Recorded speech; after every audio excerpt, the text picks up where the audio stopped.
Assalamualaikum warahmatullahi wabarakatuh. Bagaimana kabarnya anak-anak hari ini? Kelas 3 MI Tarbiyatus Syarifah. Ibu guru berharap semoga kita semua senantiasa dalam keadaan sehat walafiat. Amin ya robbal alamin. Jumpa lagi dalam video pembelajaran kali ini. Kewajiban dan hakku dalam bertetangga. Mapel tematik, tema 4, subtema 3 dan 4.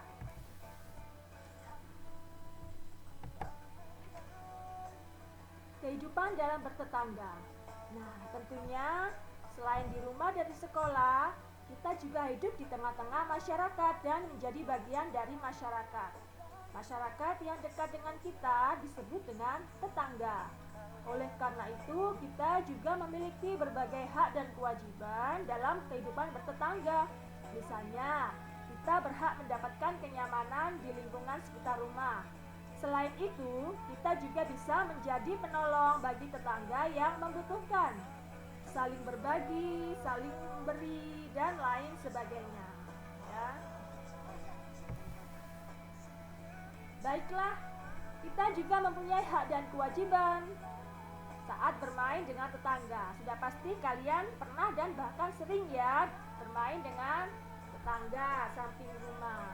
Apa sajakah yang termasuk hak dalam bermain dengan tetangga? Yang pertama, mendapat bantuan saat bermain. Kedua, mendapat kesempatan bermain. Jadi setiap anak berhak mendapatkan kesempatan dalam bermain. Tiga, mendapat alat main.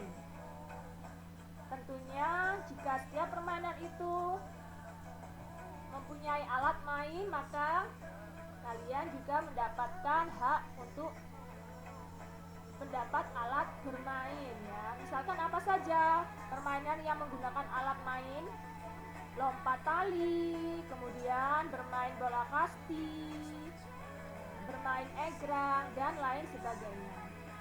Yang keempat, mendapat perlakuan adil saat bermain. Jadi setiap anak mendapatkan perlakuan yang adil ya saat bermain dengan temannya. Jadi tidak ada hak yang dibedakan di sini. Semuanya berhak mendapat perlakuan yang adil. Yang termasuk kewajiban dalam bermain. Nah, setelah anak-anak tadi mempunyai hak dalam bermain, juga mempunyai kewajiban saat bermain. Apa saja itu? Yang pertama, mengikuti aturan main. Jadi dimanapun berada, kalian harus mentaati dan mengikuti aturan dalam bermain. Yang kedua, antri menunggu giliran ya. Ketiga, berbicara perlahan saat sedang bermain. 4, jangan lupa berbagi dengan teman ya. 5, menerima kekalahan saat bermain. Dalam permainan itu pasti ada menang dan kalah. Jadi yang menang tidak boleh sombong, sedangkan yang kalah tidak boleh berkecil hati. Masih ada kesempatan lainnya. Keenam, menghargai teman saat bermain. Jadi misalkan ada teman yang sedang bermain atau gilirannya bermain, kalian tidak boleh mengganggu atau mengusik teman itu. Sekarang hak dan kewajiban bekerja sama dengan tetangga. Dalam kehidupan bertetangga, kita juga mengenal kerjasama. Apa saja contoh kewajiban dalam bekerja sama dengan tetangga? Yang pertama, yakni mematuhi semua aturan saat bekerja sama di lingkungan masyarakat. Dimanapun berada, pasti ada peraturan yang wajib kita taati. Yang kedua, memelihara ketenangan dan keamanan saat bekerja sama di masyarakat. Yang ketiga, ikut berpartisipasi dan bekerja sama dalam menjaga kebersihan di lingkungan sekitar.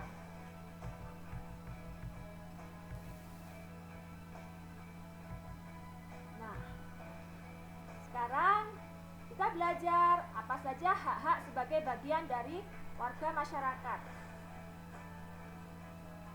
kita, anak-anak, orang tua, semua yang tinggal di suatu wilayah itu termasuk warga masyarakat.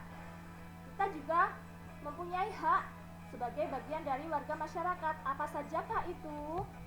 Yang pertama, tinggal di lingkungan yang bersih dan sehat. Kita berhak tinggal di lingkungan yang bersih, nyaman, sehat. Lah, bagaimana caranya? Tentu lingkungan yang bersih dan sehat tidak datang dengan sendirinya, bukan? Nah, kita berkewajiban juga untuk menjaga, melestarikan kebersihan dan kesehatan lingkungan. 2. Ikut berpendapat untuk kepentingan bersama. Biarpun anak kecil, tapi kalian juga harus ikut menyampaikan pendapatnya, ya. Misalkan dalam suatu musyawarah, itu kalian bisa menyumbang ide, pikiran untuk kepentingan bersama. 3. Tinggal di lingkungan yang tenang dan aman. Kita juga berhak, ya, tinggal di lingkungan yang tenang, aman. Bagaimana caranya? Ya, biasanya diadakan ronda untuk bapak-bapaknya, ya, karena kalian masih kecil, jadi yang menjaga ketertiban itu dari bapak-bapaknya.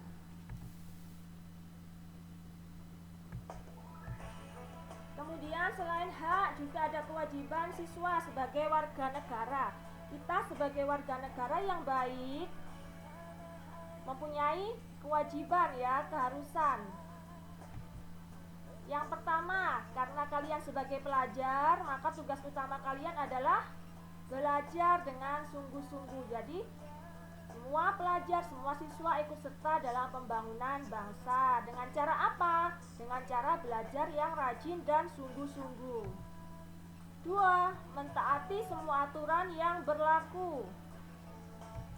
3. Menjaga persatuan dan kesatuan bangsa. Nah, kita tahu bahwa ada semboyan yang mengatakan bahwa bersatu kita teguh, bercerai kita runtuh. Jadi persatuan dan kesatuan bangsa harus kita jaga. 4. Menjaga semua fasilitas umum. Apa saja yang termasuk fasilitas umum itu? Yakni fasilitas yang disediakan oleh pemerintah yang digunakan dan bermanfaat bagi semua warga negara. Misalkan ada puskesmas, ada trotoar untuk tempat pejalan kaki, zebra cross untuk orang menyeberang jalan. Kemudian biasanya ada lampu lalu lintas. Zaman dulu itu ada telepon umum, ya, halte, tempat pemberhentian bus. Nah, itu tidak boleh kita rusak, tidak boleh kita coret-coreti. Kita harus menjaga semua fasilitas umum. 5. Bertanggung jawab atas kelestarian alam dan lingkungan di wilayah Indonesia. Jadi kita juga harus tetap menjaga kelestariannya. Meskipun kalian sebagai siswa, meskipun masih kecil, tetapi sumbangsih kalian untuk kelestarian alam dan lingkungan itu sungguh sangat besar.